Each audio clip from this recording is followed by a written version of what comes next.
Everyone's right on time. So we have a session this morning on accretion flow theory, accretion disk theory, and our first speaker, invited keynote speaker, John Hawley from the University of Virginia on black hole accretion. Answers and questions. Yes, thank you. In astronomy, as well as many aspects of life, knowing the right questions actually is often more important than knowing the answers. I was sort of introduced to interest in astrophysics through cosmology. One of the first textbooks on it I read was one that was published around 1970. In the back of that volume was a list of important cosmological questions, which I happened to revisit in the last decade. What was interesting was the number that actually had been solved. Also, what was interesting was the number of questions that didn't make any sense now. One of which was where had the, for example, where were the antimatter galaxies? We now know where they are. They're in the cosmic background radiation. But be that as it may, we turn today to black hole accretion. And what I'm going to do is talk about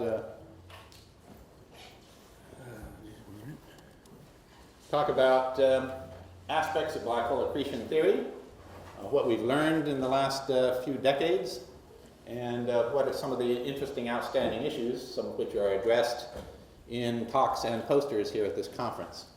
Of course, accretion disks are ubiquitous in the universe. They are a combination of gravity and rotation, a natural, fundamental type of astrophysical phenomenon. They occur in all sorts of environments, surrounding different sorts of compact stars, and the basic ideas are well understood in that you have material in orbit. It slowly works its way inwards towards the central object, and in doing so it liberates gravitational energy, and that energy goes to be put to various uses. Fundamentally then, if you look at the question of the accretion of a particle of matter, a particle of gas, there are sort of two things that need to happen. One is that you need to remove the angular momentum. This has been well known for a long time. The other thing that's also well known for a long time is that you need to remove energy. A particle of gas out at large radius is not particularly inclined to find its way down into a very tiny black hole, despite the black hole's enormous gravity, unless it manages to remove these two things one way or the other. Classically, we focused on the question of the removal of angular momentum because of the fundamental mystery as to the nature of that process, whereas we always knew that radiation was a very good way of removing energy from a parcel of gas. However, we now are in the position where the issues of removal of energy come to the fore, particularly in the context of accretion flows like M87s. This is as pretty much a pure theorist talk, and hence the whole issue of accretion can be reduced to a set of parameters, and we don't particularly care what the values of any of these are. Obviously, the black hole mass is important, as is its spin. The accretion rate is normally done in terms of a ratio to the Eddington rate, and the Eddington rate is defined in terms of the Eddington luminosity. And of course, the properties of gas at large radius, the source of gas, are important somehow in determining the nature of the flow. And it's worth noting that here in this equation, this term here is the efficiency. So this is the one term here, which is not sort of a fundamental, well-defined concept. It is, in fact, something derived empirically, in principle, by understanding the ratio of the energy that is actually carried into the black hole at the end, what fraction mc squared goes into the black hole, the remainder of that energy goes somewhere else out in the disk. So,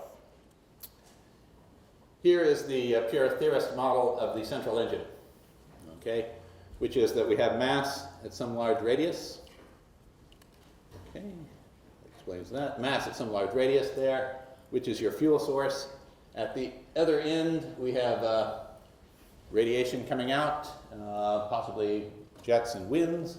In between, it's all governed by the equations of conservative magnetohydrodynamics.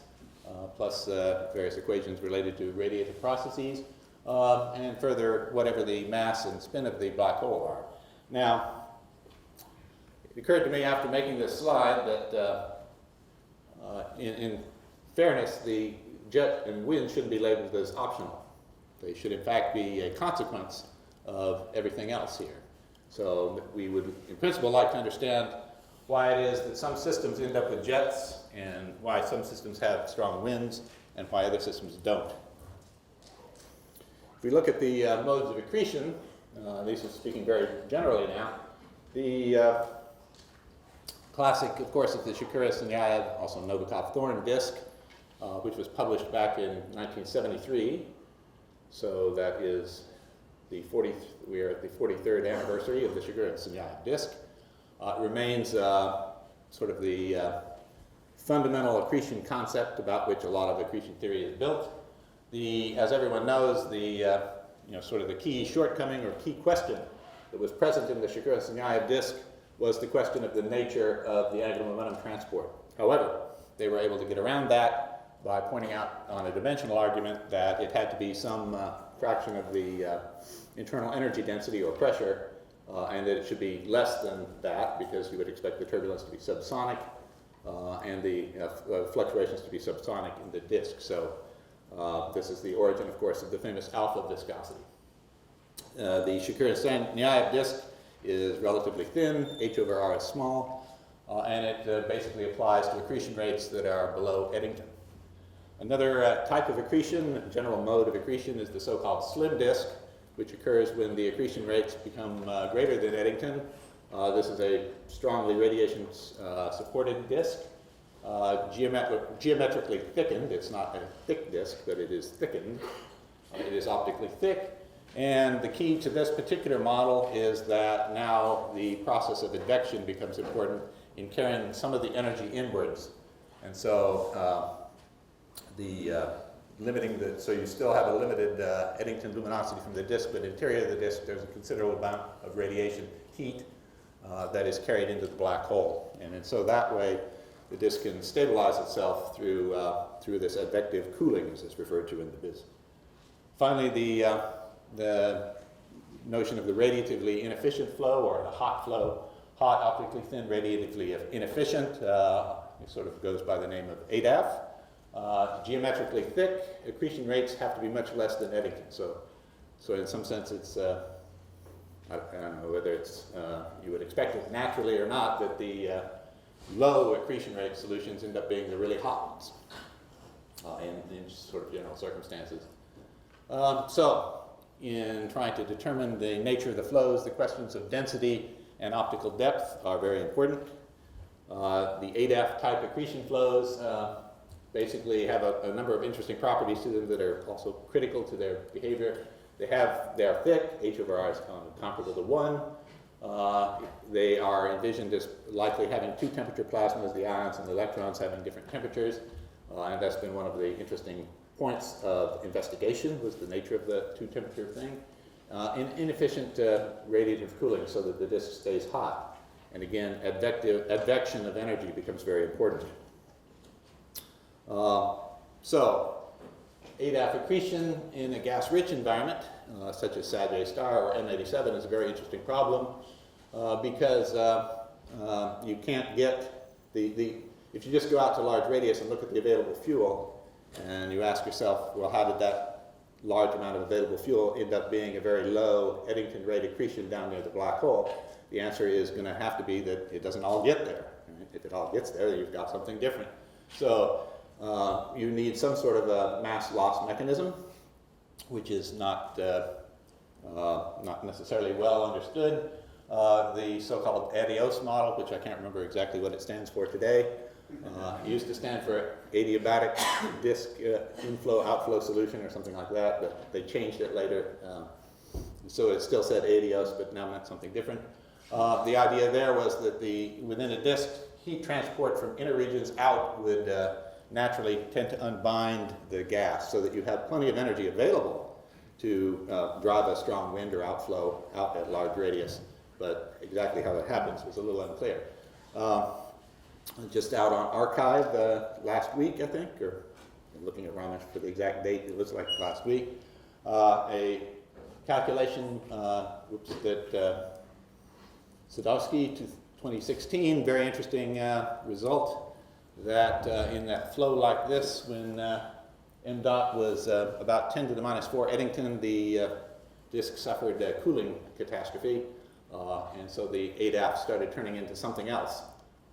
And so I talked to Ramesh about this yesterday, and Ramesh says, let's not say that this is gospel yet, but what it indicates is a very interesting and important question, which is what's the highest accretion rate that is possible for an ADAF type solution to remain a viable model? And then above that accretion rate, what's next? It doesn't immediately turn into a Shakura-Sinyaya disk probably, but what's the other intermediate thing? The trouble with all this is that the answers to these problems are complicated. They depend on microphysics. Coulomb collisions, electron-ion temperatures are very uncertain. And so the difficulties here and where progress is going to be made is through including more and more physics in the simulations and doing clever simulations that test the very specific questions that are present here.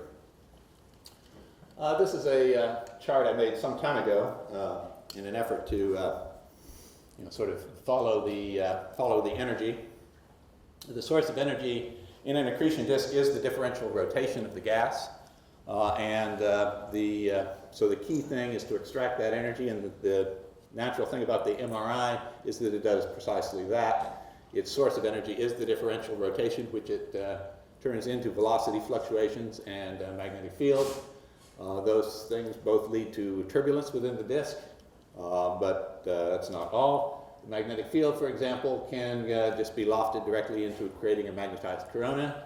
The turbulence itself, and there's a bunch of arrows here indicating that I don't know what it's going to do. There will certainly be a turbulent cascade leading to heating of the gas. Whether or not that heats the electrons and ions at the same amount is uncertain. This is where the radiation in principle will be coming from. But the magnetic fields are certainly implicated in the production of jets and winds. And some of the stuff ends up down here in the black hole. And so if you look at the overall efficiency, add up all this stuff, the amount of energy coming out compared to the amount going in there, and then you've got your total efficiency for the system. Okay, but the key is right here, the Mhd turbulence, which is sort of the driving mechanism for all of this. So progress on understanding Mhd turbulence has come about through numerical simulations in large part. One type of simulation is here, is the so-called the local shearing box. This is a local approximation with the differential rotation of the accretion flow reduced to a small region. And here you can see it's a stratified box. The equator of the disk is here. You can see the turbulence very nicely. And then the density drops as you go up into the atmosphere, and you'll notice that the turbulence changes from sort of the small scale structure to larger scale motions here. Alternatively, one might do global simulations, which really have to be done in 3D because of Cowling's anti-dynamo theorem and the fact that magnetic and turbulent behaviors are very different in 2D compared to 3. The other problem with three-dimensional simulations, of course, is the usual problem with the fact that you're trying to resolve a fairly large radius and then a disk who has an H thickness which is less than that radius, and then the turbulent cells within the disk are much less than H, and so you really have an issue with trying to get enough grid cells in. And so over the last decade or so, a lot of the issue has simply been pushing the boundaries of what supercomputers could do to try to do more interesting and appropriate global simulations. All right, so let us turn to the question then, the key question of angular momentum transport.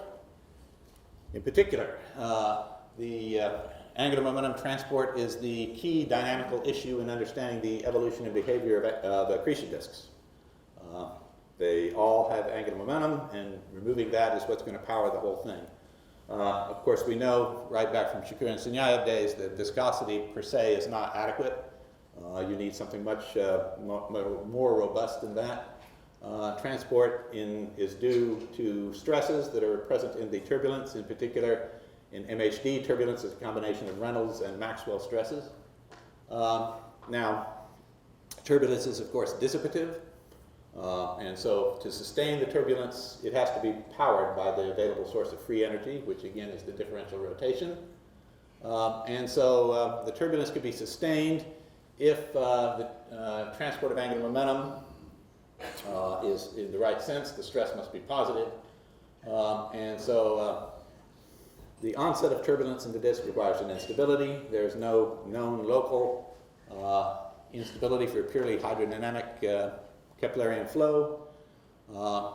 But the MRI naturally leads to this sort of turbulence because the MRI, in fact, is powered by the energy available in differential rotation. Okay, so just the sort of the half-second review of the MRI. If you imagine a magnetic field penetrating a disk, and the disk has a differential rotation, so the outer, as you go out, the angular velocity decreases. And so if you imagine the action of the magnetic field, the tension force can transfer angular momentum from the outer blob to the inner blob, which will increase the angular momentum in the outer blob and decrease the angular momentum in the inner blob. The result is that the inner blob drops further down in radius, and so actually moves faster forward in its orbit, whereas the outer blob moves outward and moves backwards, which further stretches the field, further transferring angular momentum, and so the process is a basically unstable one. As long as the magnetic field is sufficiently weak that it doesn't force the blobs to come back together, which basically is a statement that the wavelength, the MRI wavelength needs to be, the distance an Alfvén wave would travel would be less than the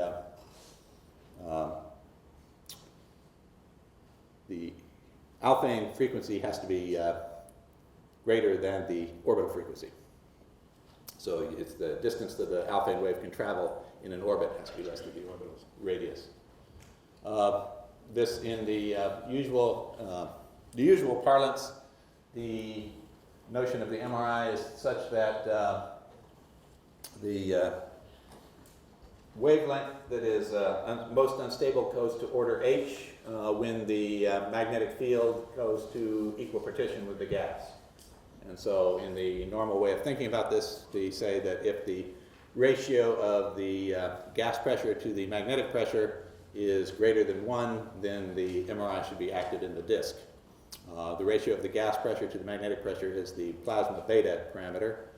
I always want to point out that toroidal fields are unstable as well, and the wavelength that stabilizes a toroidal field is actually equal to the point where the toroidal magnetic energy is comparable to the orbital energy, not to the pressure.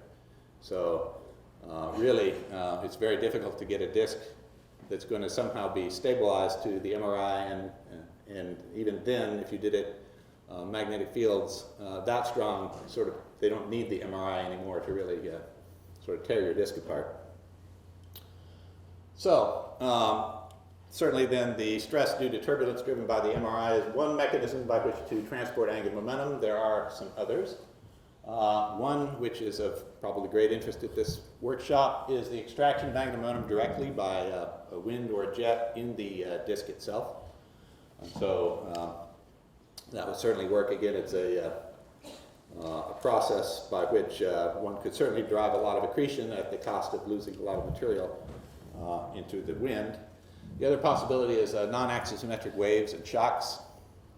In this picture over here from a recent paper by Ju, Stone, and Zhu, they actually are trying to simulate a accretion disk in a binary system, so you can see the mass stream coming in here, and this one particularly was set up to have a fairly strong tidally driven spiral shock wave. So you have both the combination of MRI turbulence and a significant spiral shock wave embedded in there. So the point is that of all of these mechanisms, really only the MRI can act like a classic alpha term. And at the end of the day, although theorists like to break them out into nice bulleted lists, these mechanisms are not mutually exclusive. They simply operate as if they're properly driven, as in this thing here. Also, the MRI turbulence produces trailing non-axisymmetric waves, which contribute to the total angular momentum transport. Okay, so under what circumstances will an internal stress act like an alpha viscosity? alpha model actually is really quite restrictive in its original formulation. It depends on the disk being thin, so that it's possible to sort of separate the vertical and the radial properties, so you reduce the structure of the disk to a one-dimensional equation of vertically averaged properties. The key aspect of the alpha model is that it assumes that the same stress, which is tapping into the angular momentum, transporting the angular momentum, is also leading to dissipation. Okay, so an example that doesn't do that is, for example, a large spiral wave, where it removes angular momentum locally from the fluid, but the angular momentum goes into the wave, and where it's dissipated, you can't say. It's going to be wherever that wave ends up dissipating, which is probably not going to be right there in the disk. Otherwise, it wouldn't be a large-scale wave. Turbulence is not a viscosity. The stress that is produced by the MRI is anisotropic. The stress tensor has very strong R phi, very large R phi components, and the other components not so much. And the stress has no particular reason to be set by the pressure, except insofar as the pressure basically is a measure of the fundamental physical length scales that you find within the disk. Okay, so it's not the pressure per se, it's the fact that the pressure reflects the structure of the disk. Okay, and in these equations here, we have the equation of the conservation of angular momentum in a sort of a average sense, which is what the brackets indicate. And down here is the energy equation. And these two terms here are identical. That's these are the stress terms. And so the MRI can act like an alpha stress. I don't know, I use the V word, viscosity. An alpha stress if this term here and this term here are locally the same, and the angular momentum losses here are seen as energy gains here. Okay, so that's all very interesting, but when we go to making models, the questions arise. When is the use of alpha appropriate? When does the approximation break down? And what new behaviors do we find that aren't anticipated by the alpha model once one starts looking at Mhd turbulence? This is sort of something a number of people said yesterday. I'm showing you a slide here, but don't read it. Because the numbers are too small. But take my word for it, there's lots of really good stuff here. This is actually a summation from some number of years ago of a bunch of shearing box simulations. Certainly lots more have been done since then. The sort of adding up the alphas. Basically, a lot of this shows that the alpha you get, or the effective stress you get, is a function of resolution. That is, if you don't resolve it well enough, your stresses aren't as big as they should be. And so a lot of this was aimed at trying to figure out how many zones, grid zones per scale height you needed to get a good value. Like I said, 128 grid zones per scale height was the largest in this group. More interesting, however, is this column here, which was what is the stress and its relationship to the magnetic pressure. So if you say stress is equal to alpha mag, P mag, then you get a number that starts to become closer to a fixed number. And in fact, sort of as a good rule of thumb, is the Shakurian-Sunyaev alpha times the plasma beta is about equal to a half. This is sort of a trivial statement in the sense that what it really says is that the stress ends up being about, this alpha mag goes to about a half when you get to really good resolution and very active magnetic fields. Okay, so here's an example of answering, at least I think it answers, a question which existed for many decades, right back to the original Shakurian-Sunyaev, which is if stress is equal to alpha P, which P is it? Is it P gas? Is it P total? Is it P radiation? Is it it's my favorite, P total times P gas to the 1/2. The reason for people doing that was because the radiation disk in the classic alpha model ends up being somewhat unstable, thermally unstable, once one gets to radiation-dominated structures. And so in this collection of simulations, a whole bunch of shearing boxes were done for different ratios of P radiation to P gas. So radiation pressure, gas pressure dominated over this end, radiation pressure dominated over this end, and simply plotted the stresses measured. The error bars indicate sort of the variation, this sort of a time, the stress is not constant, it varies with time, so the error box will sort of indicate the shifts in the box, and what one sees is that basically the stress is proportional to the total pressure, which is the black line here. And there's also a kind of an effect which is commented upon, but I don't think explained, in that gas pressure stresses are slightly larger than radiation pressure stresses. Okay, not quite sure what that means. Another example of radiation studies in the shearing box. You may be familiar with the disk instability model, which basically says that for certain range of accretion and certain densities, the multiple possible states exist for the accretion disk, a low state and a high state, and they are connected by an unstable branch. And so this here is a curve of that sort of S-curve for the behavior of such a disk, computed some time ago by Lasota.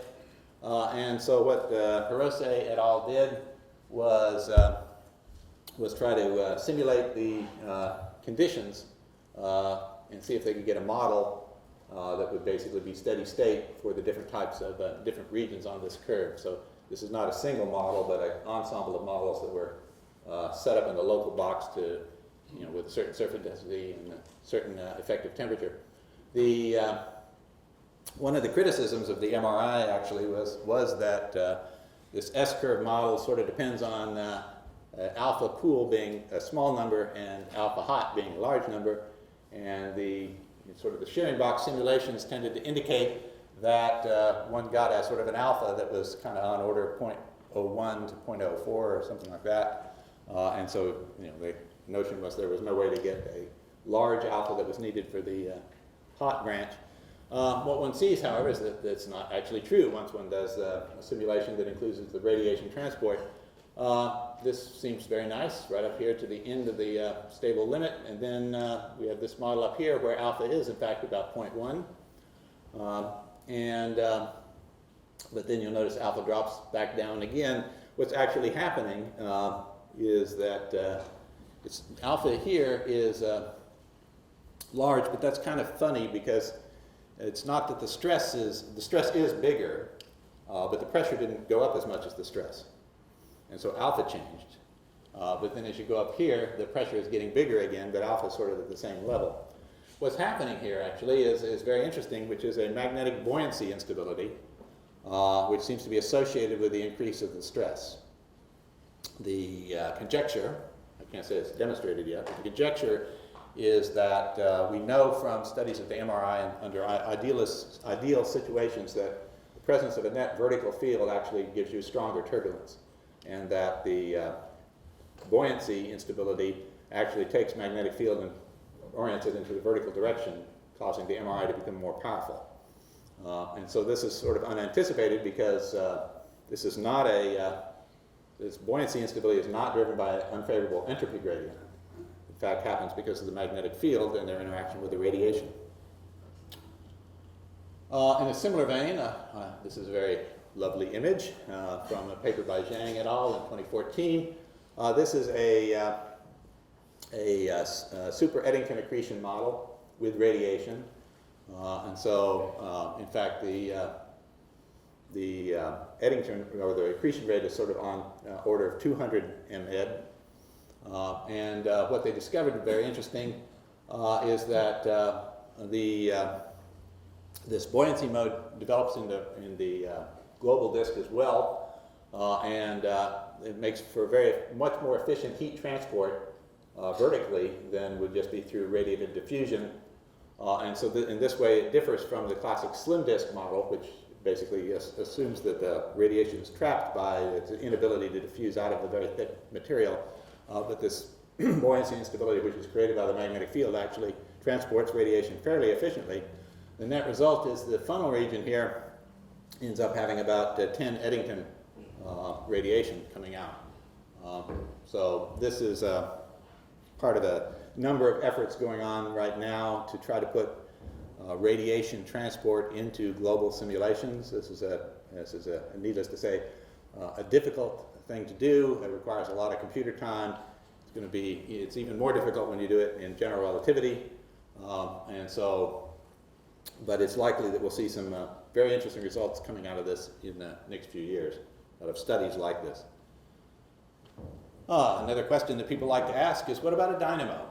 Does the magnetic field, is it generated by a dynamo? Is there a dynamo process going on? Well, this is from a shearing box. I took this image from this very recent paper, but the shearing box dynamo basically goes back a long ways. What we've got here is the so-called butterfly diagram, to use the way the shearing box people have been talking about it for a long time, in reference to the butterfly diagram associated with the sunspots.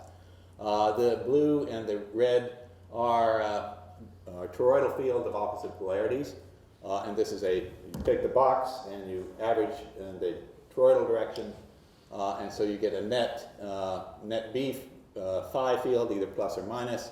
What one sees is it rises buoyantly out, and then the other parity develops and then rises buoyantly out, the other parity, and so it just flip-flops back and forth.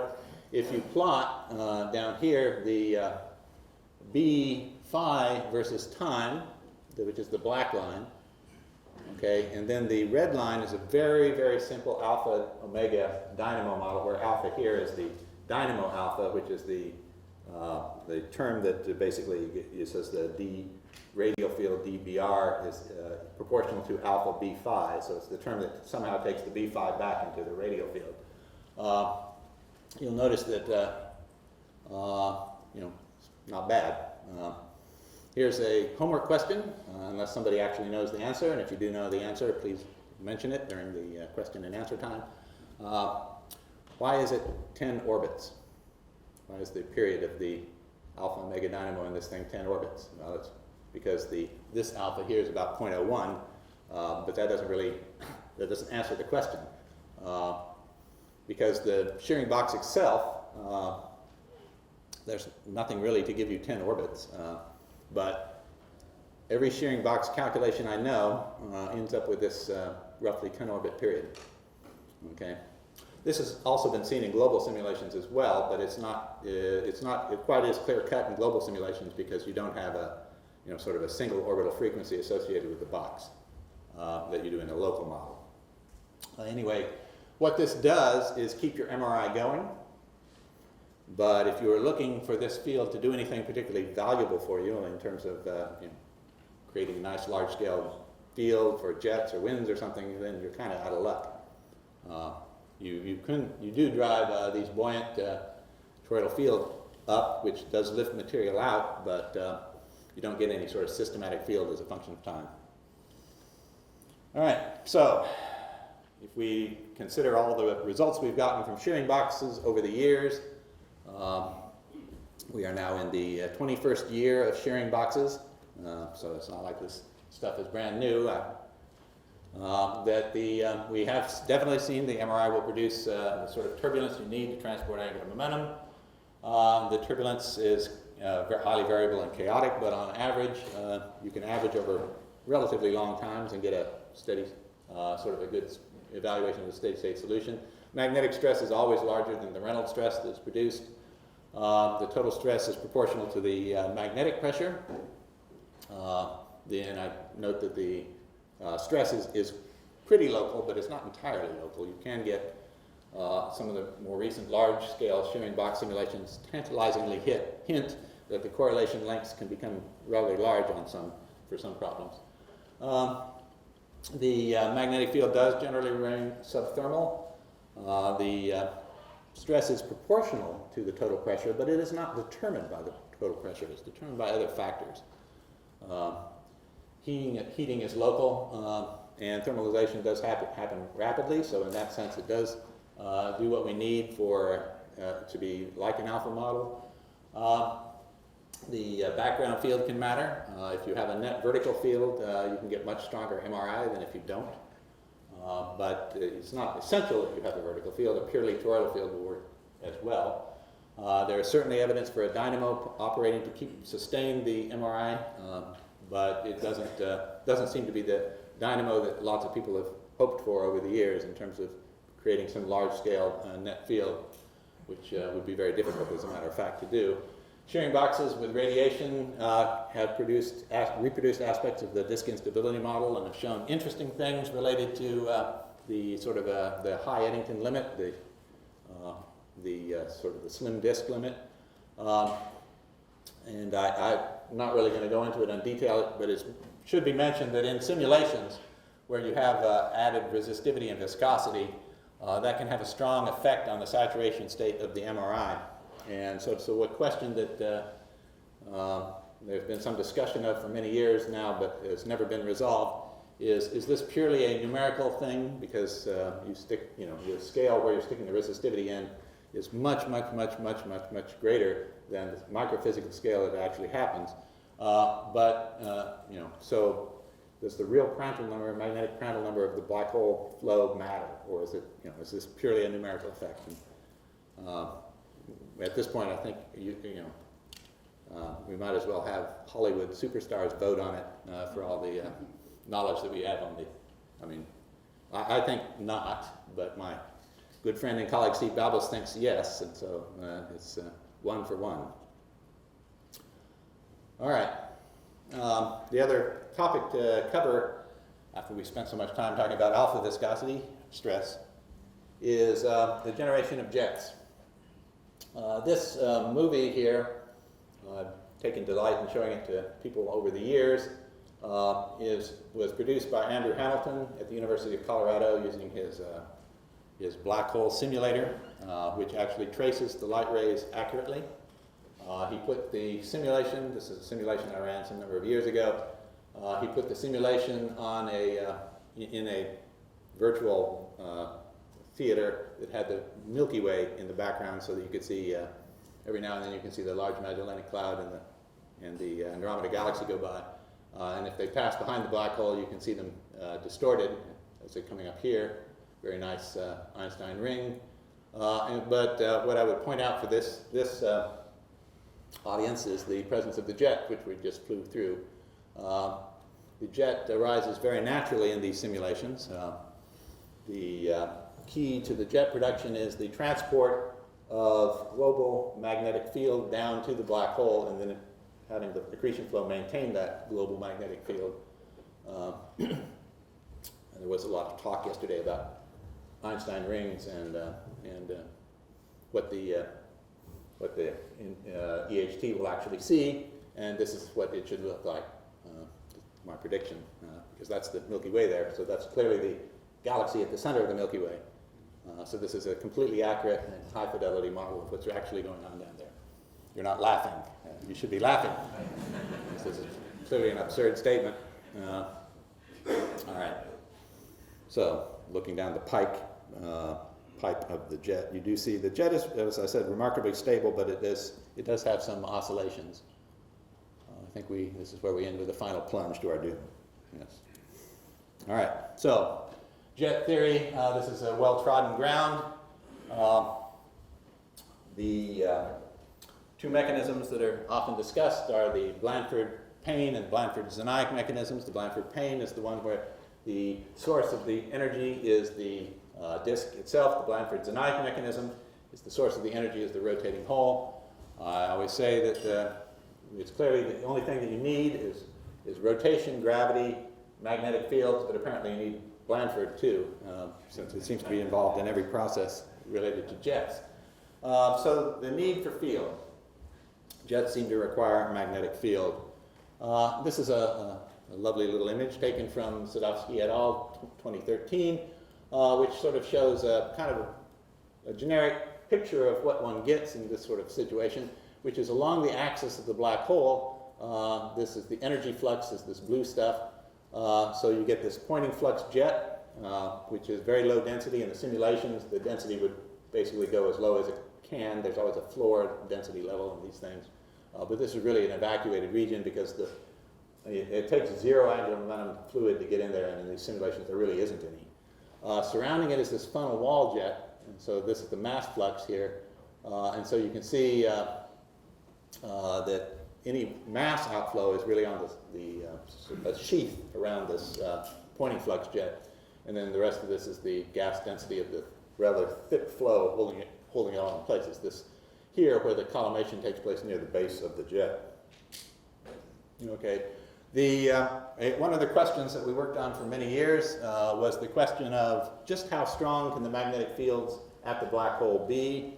And I think that these magnetically dominated flows illustrate sort of what happens when you push the strength of the magnetic field to its limit, which is basically these MAD flows, the magnetic field is carried down to the black hole, and it gets to the point where basically the magnetic pressure is comparable to the what the ram pressure, the inflow pressure, trying to get into the disk, and so you end up having sort of a balance of these forces down there holding. Basically, the flow is holding in as much magnetic field as it can, and so it would be very difficult to get larger than that because at that point you've cut off the accretion, so there's no further way to draw any more field in. This is a plot that Sasha made for some review article that I wrote with him and some other people last year or something. The jet power is, in the Blanford-Dirac model, basically B squared A squared. And so the power of the jet then is going to be a function of A over M. And so in these MAD models where you've got as much magnetic field as you got, the flux is down there, it's not getting any bigger. And so the power is simply going up like A squared, whereas in some other simulations, a set of simulations from these papers, this is Hawley-Krolik 06, and this is McKinney 05, and you see that in these simulations at high spin, actually more field is being drawn in. I can speak for Hawley-Krolik 06, that has more to do with the amount of flux that we put into the initial disk than anything else. I presume that's the same for McKinney 05. And so the results then in all these simulations are dependent upon the initial flux that one has put in and where one put that in the initial accretion flow.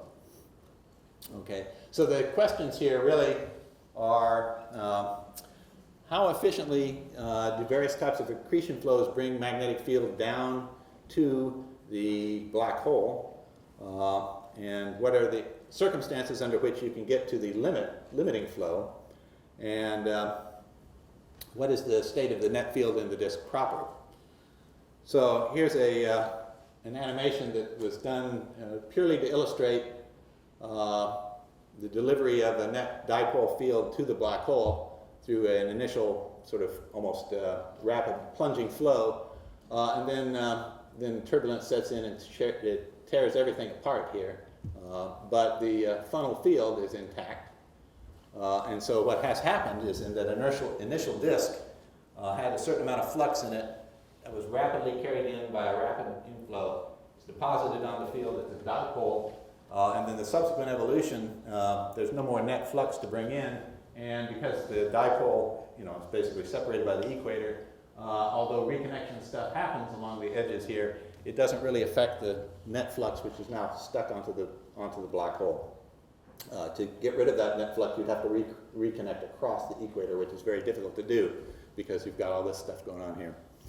And another illustrative simulation start with a torus of gas that's threaded by a vertical field, and then you can see the MRI is beginning to set in here, but sort of long before the MRI really gets going, again, net field has been deposited down on the black hole. Here, the net field is not carried by the disk itself, but is carried by the surface layers of the disk, which slough off because they have very low density, and the MRI can act, or magnetic tension can act very rapidly on them, and so they just slough off, and that transports the field in. Now, what you get is a field that goes like this, but then it reconnects across the equator before the accretion flow gets going, and so the disk itself didn't carry the field in, but the surrounding flow carried the field in. So the classic picture has always been that will a turbulent disk, carry net flux inward as it accretes? The answer to that actually seems to be probably no. It's very difficult, but that's not the only way to get flux down there. Generally speaking, then, getting flux down there requires a process which is not a slow accretion process, but is in fact a more rapid accretion process. And so one might well conclude on the basis of what we learned so far that sort of the situations where you expect the flow velocity, the net accretion flow velocities to be large, such as in H of R1 type flows or ADAF type flows, might be the ones that are more natural to advect net flux in. And if that's the case, then going out on a limb here, you might expect then that simply the issue of transporting field might be the predominant influence on when you get a substantial Blanford-Zerniak type jet and when you don't. And so it could be that the ADAF type flows, or the hot flows, the rapid advecting flows, are the natural ones for bringing flux down and maintaining it on the black hole. So, again, key questions of large-scale jet fields. It does seem that net vertical field is required to launch these Blanford-Zerniak type jets. It needs to be a dipole. We've done simulations. A bunch of people have done simulations using different sorts of fields. Quadrupole doesn't work very well. It tends to reconnect and short out, so you don't get a net field at the end. Toroidal field doesn't do anything. It just goes into the hole. It doesn't look like you can count on the jet or the disk itself generating the necessary field. It probably, what we've learned so far seems to be that the only way it's worked so far, at least, is by transporting net flux in that in the simulations, admittedly, is put in by hand at the start. And so the initial collimation, the hot accretion flows are probably most favorable with jets of the type. The collimation of the funnel jet is provided by the relatively high pressures down near the base of the jet. And so the conclusion here is that we have seen how jets can form. We see that they seem to be relatively stable. They can be maintained.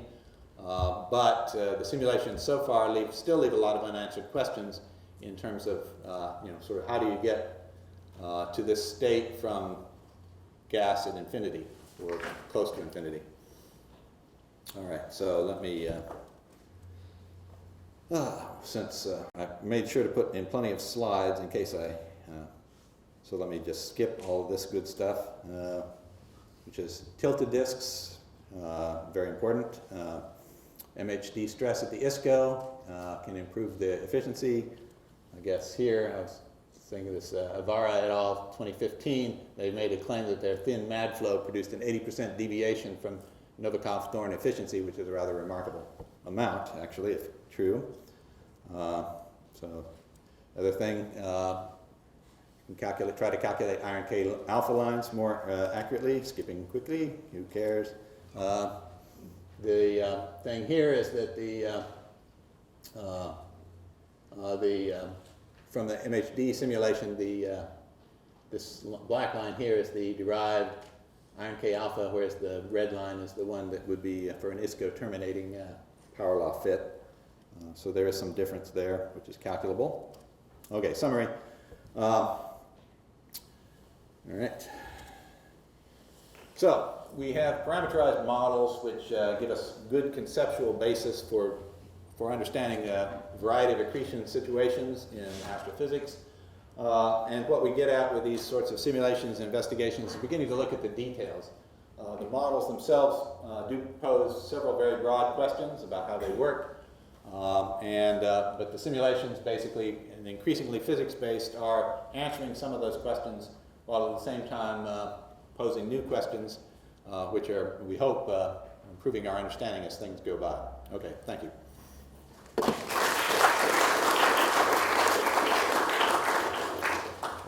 wanted to finish before the bell went off. Yes, well done. Questions? Does anyone know the answer to the shearing box question? Ramesh does, good. I'm not going to get any answer. Question. Go ahead. So, John, you gave this handy little formula, alpha beta equal half. And I remember hearing this from you 20 years ago in Kyoto, in fact, in that conference, the Heart-30 conference. Yes, so That's a good thank you for pointing out that I haven't done anything for 20 years. No, that's true, yeah. It's true that, yeah. That formula just kind of died down. I was the only one who remembered, I think. No. And then it surfaced again 5 years ago. So the beta in that formula is the beta of the turbulent MRI disk, right? After it has reached some kind of steady state. Now there is this other whole dimension where alpha is supposed to also depend on what is the net vertical flux. Right. So for instance, you start your disk with some initial vertical beta or beta naught or beta initial, and alpha seems to depend on that. Yeah. So I'm always confused on are these two different axes, or is there some relation between these? Yeah. How do we understand it? It has to do with rounding error, which is the astrophysicist's tendency to round everything to a single number. If you have a vertical field, the alpha beta term actually can be bigger than 0.5 initially. It tends to come back down to 0.5. If you start with a purely toroidal field and no vertical field, it actually has trouble getting to 0.5. It ends up being more like 0.4. I guess I would say, if I introduced this 20 years ago and nobody remembered it but you, my effort of simplifying in order to make it easy to remember obviously failed. It is the case that if you have a shearing box with a net vertical field, the stress will be larger by a measurable but not huge amount. I guess it's also worth pointing out in global simulations, you generally have some net field in any little area, and so historically I think everybody's alphas have tended to be larger in global simulations than in these idealized shearing boxes. I felt that's a good rule of thumb to have that sort of alpha beta formula.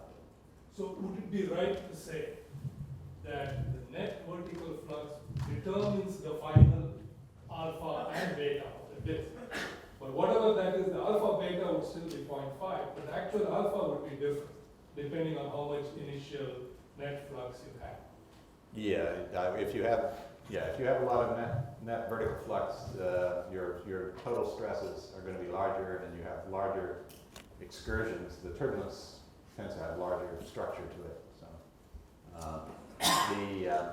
you see that in global simulations, where if you start with a disk that has vertical field in it, but then after a certain period of time, it sort of becomes completely messed up, and then whether or not that would be the same outcome that you would get if you started with some other configuration, it's not clear. Whatever you start with, you do end up with the toroidal field dominating by a considerable power, considerable fraction. Okay, other questions? Dave? All the simulations that involve a spinning black hole seem to indicate that as the spin of the black hole increases, the jet power increases. Yes. Unfortunately, it doesn't seem that it works that way in nature. Well, you know what Einstein said. What's that? I said, you know what Einstein said? Now, pity the Lord, but it's right. Oh, yeah. Well, I'll give two quick examples. One is the MCG source, MCG 63015, which is very radio quiet and it has a very rapidly spinning black hole. And a more general thing is the Sultan argument several years ago, which says that most AGN AGN black holes must be spinning very rapidly because the ensemble seems to have a very high efficiency in producing emission. On the other hand, we know that most AGN are radio quiet. So those two are in conflict. If most AGN are spinning rapidly, but most AGN are radio quiet, then what's going on? Why is it that we have very rapidly spinning black holes? You haven't included the magnetic field. What's that? You're just talking about the spin. You didn't talk about the magnetic field. You can, yes. If there isn't any magnetic field there, the black hole can spin till the cows come home. It's not going to do anything. Notice the colloquialism there. I understand, but they're pretty. But they're They pretty. must have the MRI going on inside of them. But that doesn't So there necessarily. are magnetic fields there. Yeah, but that doesn't necessarily give you the sort of field you need for a jet, which is this large-scale dipole. Okay, so you're argument here is that you have to have the conditions for producing the Mhd. Well, not necessarily the MAD, But but the something launch like it, dipole thing. the drug that efficiently carries the net field down to the black hole. And I think, since in the black hole binary systems that have the multiple states, some states have jets, some states don't, and the black hole is certainly not spinning during part of that time and not spinning during the other part of the time. It must have something to do then, assuming that it is a black, for instance, night type jet, it has to have something to do with the ability of the black hole to maintain a magnetic field and the ability of the accretion flow to bring it down. Okay, thanks.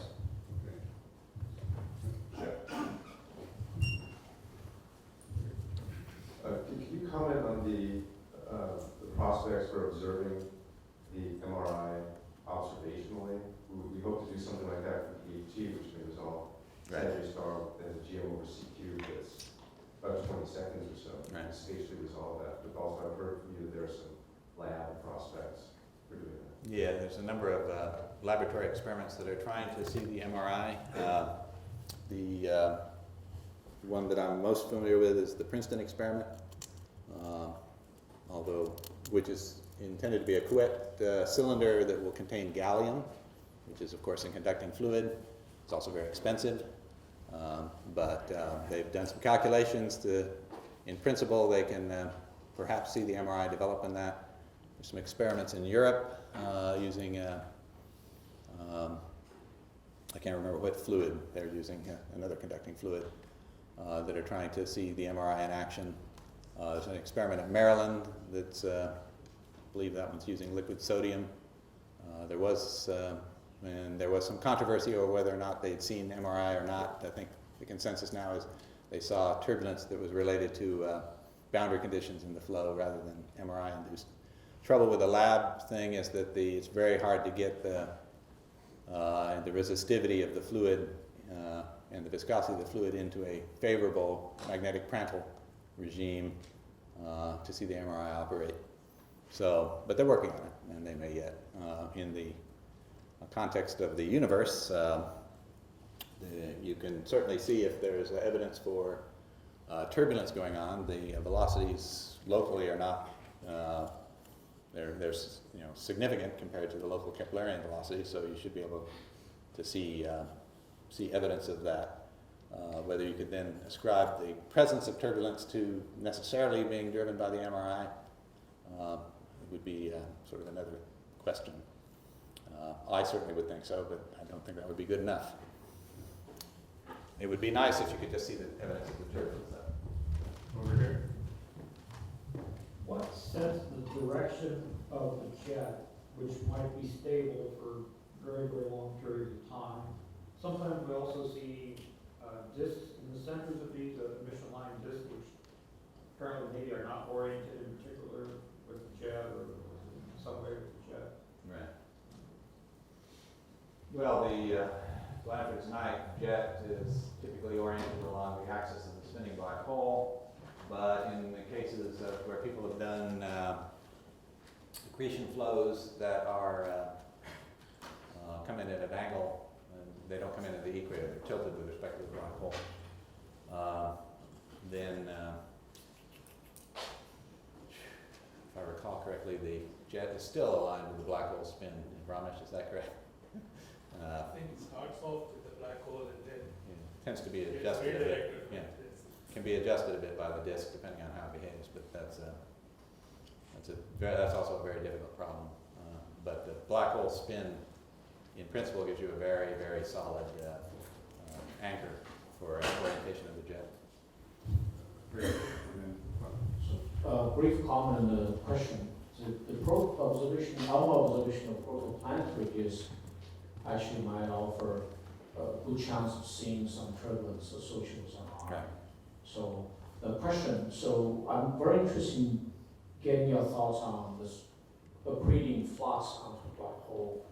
Are you imagining for sources that do produce jets?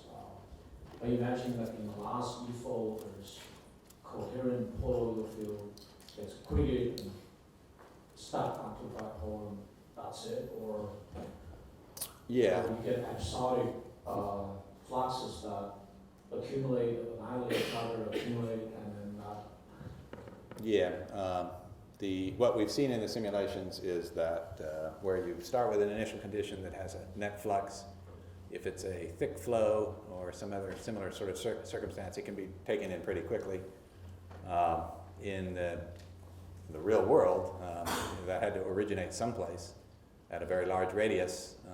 It doesn't take much net field at a very large radius to be substantial at the black hole, but there's no reason why the stuff at large radius should always have the same polarity.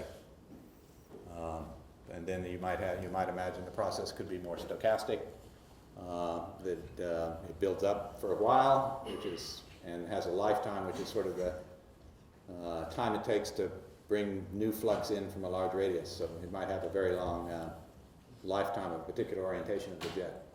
But that really takes you into an area that hasn't really been investigated in any great detail, to the best of my knowledge, which is this whole process of getting from way out there to way down there. Okay, we're going to have to hold off on any other questions. Let's thank John again for such a talk.